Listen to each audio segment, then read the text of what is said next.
सोनेरी हरिण. गणेश आणि रमेश हे दोघे मित्र होते. ते दोघे दिवसभर जंगलात जात आणि गुणकारी झाडांची पानं तोडून औषधी कंपनीला विकत असत.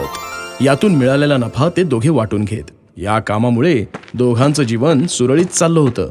एक दिवस गणेश गुणकारी झाडाची पानं शोधत असताना त्याची नजर एका अनोख्या हरिणावर पडली. गणेशने त्या हरिणाचा पाठलाग केला आणि जशी त्याला संधी मिळाली त्याने हरिणाला पकडले. रोजच्या प्रमाणे तो जंगलातून रस्त्याने जात होता. तितक्यात त्याच्या समोर एक मोठं सोनेरी हरिण आलं आणि त्याच्या समोर येऊन ते उभं राहून म्हणालं, तू माझ्या मुलीला का कैद केलंस? हरिण बोलूही शकतं हे पाहून तर गणेश थक्कच झाला आणि म्हणाला, हे काय, तुला बोलता येतं? तेवढ्यात हरिण म्हणालं, हो, मी बोलू शकते. मी जादुई हरिण आहे आणि तू जिला कैद केला आहेस ती माझी मुलगी आहे. जर तू एक जादुई हरण आहेस तर या जंगलामध्ये काय करतायस? गणेशने विचारलं. मी आणि माझं कुटुंब याच जंगलात राहतो आणि हेच आमचं सगळं काही आहे. तू कृपा करून माझ्या मुलीला सोडून दे. मी तुला जे हवं ते देऊ शकते. हरण म्हणाल, तू मला काय देऊ शकतेस? तेव्हा सोनेरी हरणाने आपले डोळे बंद केले आणि गणेश समोर सोन्याचा हंडा प्रकट केला. हे पाहून गणेशचे डोळे थक्कच झाले.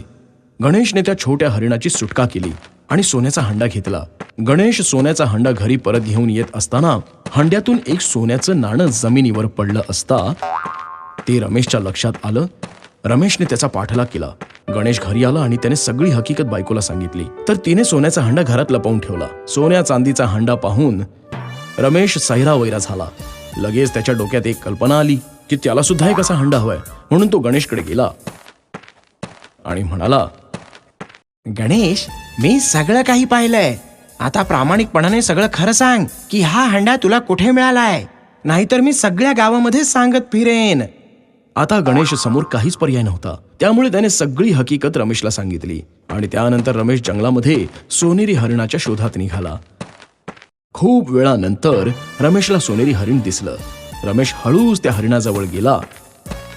तिला तो पकडणार तेवढ्यातच कुठून तरी एक वाघ तिथे आला आणि जोर जोराने वाघ डरकाळी फोडू लागला. वाघाचं भयानक रूप पाहून रमेश घाबरला आणि इकडे तिकडे पळू लागला. वाघ आणि हरिण त्याच्या मागे धावू लागले.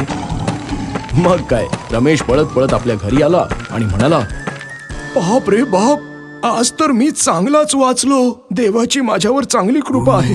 मला नकोय हे सोन्या चांदीचा हंडा. जीव वाचला तर सगळं काही करू शकतो. तर मित्रांनो, काय शिकलात या गोष्टीमधून? की अति लोभ बरा नसतो. वेळेच्या आधी आणि नशिबापेक्षा जास्त कुणालाच मिळत नाही.